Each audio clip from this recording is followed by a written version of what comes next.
કેમ છો मजामा। अरे मामा, मुंबई अंडरवर्ल्ड भारतीय अपराध जगत का वो काला इतिहास है जिस पर बहुत कुछ लिखा गया। बॉलीवुड मुंबई अंडरवर्ल्ड की कहानियों पर कई फिल्में बना चुका है। आप भी मुंबई अंडरवर्ल्ड के बारे में काफ़ी सुने हैं, लेकिन मुंबई अंडरवर्ल्ड में एक ऐसी घटना हुई थी जिसने अंडरवर्ल्ड पुलिस, जुडिशियल, यहाँ तक कि पूरे सिस्टम को हिलाकर रख डाला था। इस घटना के बाद बॉम्बे के बड़े बड़े माफिया डॉन लंबे समय तक अंडरग्राउंड हो गए थे, क्योंकि यमराज खुद तांडव मचा रहा था। 25 शूटर, आंखों में अंगारे, बाहों में काल भैरव का बल और हाथों में AK-47 कार्बाइन एसोल्ट राइफलें लेकर मुंबई के सबसे बड़े अस्पताल में घुसते हैं। मानो गैंग्स ऑफ वासीपुर जैसा सीन चल रहा था। उस दिन अंधाधुन गोलियां बरसी। आदमखोरों की इस फौज के सामने जो भी आया यमराज को प्यारा हो गया रे। ये कहानी पूरा रक्त चरित्र है, खून की धारा बह रही थी। आइए जानते हैं जे हॉस्पिटल शूटआउट क्यों हुआ था, दाऊद क्यों बावरा हो गया था, इस शूटआउट के बाद क्या हुआ। लेकिन इस पूरी घटना को समझना जानना है तो अंडरवर्ल्ड के खून से लिखे इतिहास को फिर से सुनना होगा, क्योंकि इस शूटआउट की कहानी अपने आप में इंडिया की बिगेस्ट क्राइम थियरी है जिसे हर एक भारतीय को सुनना चाहिए। 1984 आज का मुंबई उस वक्त बॉम्बे से जाना जाता था। ये वो दौर था जब पुरानी मुंबई में रमा नाइक, बाबू रेशम और पप्पा गवली की हुकूमत थी। बावजूद दाऊद गैंग सबको मात देते हुए ताकतवर बनकर उभरा। दाऊद और पठान गैंग के बीच भयानक गैंग वॉर चल रही थी। इसी बीच पठान गैंग के सबसे पावरफुल आदमी समद खान को मरवा कर दाऊद इब्राहिम रातों रात दुबई चला गया और बॉम्बे की बागडोर नाना बोले तो छोटा राजन के हाथों में दे दी। दुबई से दाऊद का पूरा कार्टेल अक्खे मुंबई पर अपनी पकड़ जमाए बैठा था।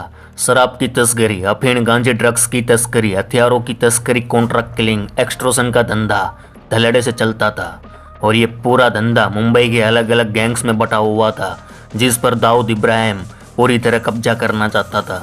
और शुरू हुई BRA गैंग से दुश्मनी। इसी दुश्मनी में दाऊद ने BRA गैंग को कमजोर करने अरुण गवली के बड़े भाई पप्पा गवली को माहिम के शीतला देवी मंदिर के पास गोलियों से छल्ली करवा दिया। कहते हैं कि उन 1-2 सालों में मुंबई में करीब 13 बदमाशों का राम नाम सत्य आपसी गैंग वॉर में हुआ था। इन सब में डी कंपनी सब पर भारी पड़ रही थी। 1988 में अरुण गवली के खास दोस्त और मुंबई के उस जमाने के नामी डॉन अशोक जोशी की हत्या, जिसे छोटा राजन और उसके 15 लड़कों ने अंजाम दिया था। इसमें पहली बार मुंबई में AK-47 का इस्तेमाल हुआ था। अशोक जोशी की हत्या के बाद छोटा राजन भी दुबई चला गया। जोशी के बाद गोपाल दास राजवानी उर्फ गोपाल दादा, फिर अरविंद ढोलकिया जो अरुण गवली का फाइनेंसर सपोर्टर था, फिर होटलियर मनु करमचंदानी की हत्या, इसके बाद हमीद अजीज की हत्या। इन सारी घटनाओं ने अरुण गवली को पूरी तरह हिला कर रख दिया। दाऊद गैंग द्वारा एक एक कर किए गए वार से गवली के साम्राज्य को एक चुनौती थी कि अपना साम्राज्य कैसे बचाए और अपने भाई पप्पा गवली की मौत का बदला कैसे ले। अब अरुण गवली के अंदर भभकती आग अंगारा बन चुकी थी। अरुण गवली ने पप्पा गवली को मारने वालों को एक एक कर खल्लास कर डाला रे, लेकिन उसे ऐसा कुछ करना था कि दाऊद को ठेस पहुंचे। वह दाऊद के किसी करीबी को मारना चाहता था ताकि दाऊद भी खून के आंसू रोए। उस वक्त मुंबई में दाऊद का खास आदमी हुआ करता था मनोज कुलकर्णी। उसे मालूम था अरुण गवली के लोग मेरी फीडिंग लगा चुके हैं, लिहाजा वह अंडरग्राउंड था। लेकिन उन दिनों मनोज की बहन की शादी का दिन आया। शादी थी मुंबई के VP रोड पर बने मैरिज हॉल में। ये बात अरुण गवली को पता चल गई। अरुण गवली भली भांति जानता था मनोज कुलकर्णी शादी में जरूर आएगा। तब अरुण गवली ने एक रावस प्लान बनाया। एक एम्बेसडर कार खरीदी, उसे मॉडिफाइड कर पुलिस की एम्बेसडर कार जैसा बनाया गया। 6 शार्प शूटर को तैयार किया गया, बिल्कुल पुलिस वालों का गेटअप दिया गया, खाकी वर्दी पहनाई गई। फिर एम्बेसडर कार मैरिज हॉल पहुंची। इनमें से एक अफसर मैरिज हॉल में गया और मनोज कुलकर्णी को बोला, हम क्राइम ब्रांच से है और आपकी जान को खतरा है, हमारे साथ चलिए। अरे मामा, मनोज ने एक पल भी नहीं सोचा कि पुलिस जैसा दिखने वाला ये बंदा दुश्मन भी हो सकता है, और वह चल दिया। मनोज कुलकर्णी को अरुण गवली के गढ़ में लाया गया, बोले तो दगड़ी चोल, और उसे अरुण गवली ने अपने हाथों से टपका डाला। ये बात दाऊद को पता चली। अरुण गवली ने मेरे आदमी को बेवकूफ़ बनाकर मारा तो दाऊद ने भी उसके 6 शार्प शूटर को ढूंढ ढूंढ कर ठोक डाला रे। इधर अरुण गवली का बदला भी पूरा नहीं हुआ था, क्योंकि भाई की मौत से गवली तड़प रहा था। वैसा ही दाऊद को तड़पता हुआ देखना चाहता था गवली। और तब अरुण गवली ने वह कर दिया जिसने दाऊद को खून के आंसू रुलाया। दरअसल दाऊद और उसके भाई दुबई में थे। एक भाई और एक बहन हसीना पारकर मुंबई में रहते थे। 1973 को 14 साल की उम्र में दाऊद की बहन हसीना की शादी इस्माइल इब्राहिम पारकर से हो गई थी। और बताया जाता है कि वह एक होटेलियर बिजनेसमैन था। वह जहाँ रहता था वहाँ इतना क्राइम का इन्वॉल्वमेंट नहीं था। वहीं दाऊद के लोग भी वहाँ कम रहते थे। इन सारी बातों की वजह से अरुण गवली की नज़र पड़ी इस्माइल पारकर पर और कई महीनों तक इस्माइल पारकर की रेकी की गई। और फिर एक दिन दाऊद के जिज्जा को मारने अरुण गवली ने मुंबई के खूंखार शूटरों को रवाना कर दिया। वक्त था 24 जुलाई 1992 का। अरुण गवली के 4 साफ शूटर बिपिन सेहरा, शैलेश हेल्दनकर, राजू बटाटा और संतोष पाटिल उस मोहल्ले में घुसते हैं जहां दाऊद की बहन हसीना और उसका पति इस्माइल रहते थे। चारों शूटर घर में घुसकर इस्माइल को घसीट कर बाहर निकालते हैं और फिर मोहल्ले में दौड़ा दौड़ा कर गोलियों से पूरा बदन छल्ली कर देते हैं। जब इस्माइल को मारकर ये लोग भाग रहे थे तब मोहल्ले के लोगों ने चारों को पकड़ लिया और इतनी बुरी तरह पिटा कि चारों की हालत खराब हो गई। वहाँ पास में ही पुलिस थाना पड़ता है। जब शोर शराबे की आवाज़ पुलिस थाने पहुंची तो पुलिस की एक टीम इस मोहल्ले में आई और चारों को लोगों से छुड़ाकर पुलिस थाने लाए। चूँकि चारों की हालत खराब थी तो चारों को तुरंत जेजे हॉस्पिटल लाया गया और इलाज शुरू हुआ। कई दिनों तक ये लोग अस्पताल में ही पड़े रहे। उधर अपनी बहन के बिखरे हुए घर को देख दाऊद पूरी तरह टूट गया। अब वह बदले के लिए तिल मिलाने लगा और तब रची गई जेजे हॉस्पिटल शूटआउट की पूरी पटकथा।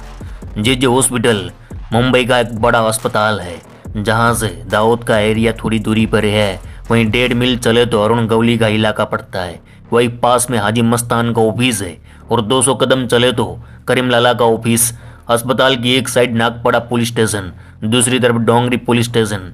और भीड़ भाड़ वाले एरिया में बना ये अस्पताल काफ़ी बड़ा होने के चलते हजारों लोगों की भीड़ रहती है। इतने लोग, इतने पुलिस वालों के बीच घुसकर कहर मचाना था। दाऊद भी पूरी तरह तैयार था। प्लान बन चुका था। ऐसा वैसा प्लान नहीं, अरे कभी फिल्मों में भी नहीं देखा होगा, इतना तेज दिमाग चलाया गया था रे। अब सुनो सच्ची जान इस खतरनाक मिशन की पूरी कहानी। दाऊद था दुबई में। मुंबई में काम कर रहे उसके सारे गुर्गे मुखबिर पूरा कार्टेल अलर्ट मोड पर था, क्योंकि दाऊद ने अपनी पूरी ताकत झोंक दी थी। क्योंकि वह मैसेज देना चाहता था कि दाऊद के परिवार पर हाथ डालने का अंजाम क्या होता है। दाऊद ने दुबई में एक मीटिंग बुलाई जिसमें छोटा राजन, छोटा शकील जैसे साथी अपराधियों की राय ली गई। तब तय हुआ कि इस बार अपने पंटर काम नहीं करेंगे बल्कि बाहर से शूटर हायर किए जाए। तब दाऊद ने फोन की घंटी बजाई वीरेंद्र राय को और बोला, मामू एक कांड करना है, यूपी के छोकरे लोग की पूरी फौज चाहिए। अब ये वीरेंद्र राय कौन है तो सुनो मामा। वीरेंद्र राय महाराष्ट्र के एक बड़े मंत्री का पीओ था और दाऊद से जुड़ा हुआ था। उसने यूपी के खतरनाक गैंगस्टरों की एक टीम मंगवाई जिसमें ब्रिजेश सिंह, सुभाष सिंह ठाकुर जैसे खतरनाक शूटर शामिल थे। वहीं दाऊद ने बेंगलुरु से भी एक टीम मंगवाई। इस तरह 4 टीम बनाई गई जिसमें करीब 24 से 25 शूटर शामिल थे और इन सारी टीम को अलग अलग जगह पर रखा गया। एक टीम रुकी फिरोज टकला के घर, दूसरी टीम नागपड़ा के गेस्ट हाउस में, तीसरी टीम सांता क्रूज में और चौथी टीम निजामुद्दीन भिवंडी की म्यूनिसिपल बिल्डिंग के गेस्ट हाउस में। कई दिनों तक ये लोग जेजे अस्पताल की रेकी करते रहे। उधर AK-47 एसल्ट राइफल है, कार्बाइन है, पिस्टल है और भारी मात्रा में असला बारूद मुंबई लाया गया। चारों टीम को बांट दिया गया। अब वक्त आ गया जब पूरा अंडरवर्ल्ड दहल उठा। 12 सितंबर 1992 मुंबई, जहां जेजे अस्पताल में टॉप फ्लोर पर बने 18 नंबर के वार्ड में दाऊद के जिज्जा को मारने वाले गवली गैंग के चारों शूटर को इलाज चल रहा था। मुंबई के जो अपराधी होते हैं जिनका मेडिकल किया जाता है उन्हें जेजे अस्पताल के 18 नंबर के वार्ड में ही भर्ती किया जाता है। तो उस दिन वहां और भी अपराधी का इलाज चल रहा था और इन अपराधियों की सुरक्षा में हथियारबंद पुलिस वाले मौजूद रहते हैं। वार्ड में चारों शूटर बेड पर लेटे हुए थे। इनके हाथ हथकड़ियों से बेड के साथ बंधे हुए थे। हथियार से लेस 4 पुलिस वाले वहां पहरा दे रहे थे। वहीं और 12 से 13 पुलिस वाले वार्ड के बाहर पहरा दे रहे थे। इधर दाऊद के 24 शूटरों की पूरी फौज हथियारों से लेस अस्पताल में घुसती है। अरे मामा, इन्हें ऑर्डर दिया गया था कि इतनी गोलियां चलाओ कि पूरा मुंबई कांप उठे। बीच में कोई भी आए रुकना मत, सबको मार दो। इस टोली में ब्रिजेश सिंह, सुभाष सिंह ठाकुर, भाई ठाकुर जैसे खतरनाक शूटर शामिल थे। ये लोग हाथ में राइफलें लेकर 18 नंबर के वार्ड में घुसे और अंधाधुंध गोलियां बरसाने लगे। गोलियों की मार से पूरा वार्ड छल्ली हो गया। बताया जाता है 40 सेकंड में करीब 500 गोलियां चली थी, जिसमें इस शूटआउट में शैलेश हल्दनकर मारा गया, जबकि बिपिन जेरे, राजू बटाटा और संतोष पाटिल बच गए, जबकि एक जवान शहीद हो गया। 4 जवान घायल हुए, 2 नर्स घायल हुए और इस तरह वारदात को अंजाम देकर सारे शूटर वापस अपने अपने रास्ते निकल लिए। लेकिन इस शूटआउट ने उस जमाने में मुंबई पुलिस से लेकर पूरे सिस्टम के होश उड़ा दिए थे कि एक अपराधी कैसे इस तरह वारदात को अंजाम दे सकता है, वो भी खुलेआम। इस शूटआउट के बाद पूरे मुंबई में दाऊद से पंगा लेने की हिम्मत किसी में न बची और जितने भी बड़े बड़े डॉन गैंगस्टर थे वे सारे दाऊद के खौफ से खुद को बचाने अंडरग्राउंड हो गए। तो भाई लोग, ये थी जे हॉस्पिटल शूटआउट की कहानी। चलो इस गुज्जू भाई का राम राम मिलते हैं फिर।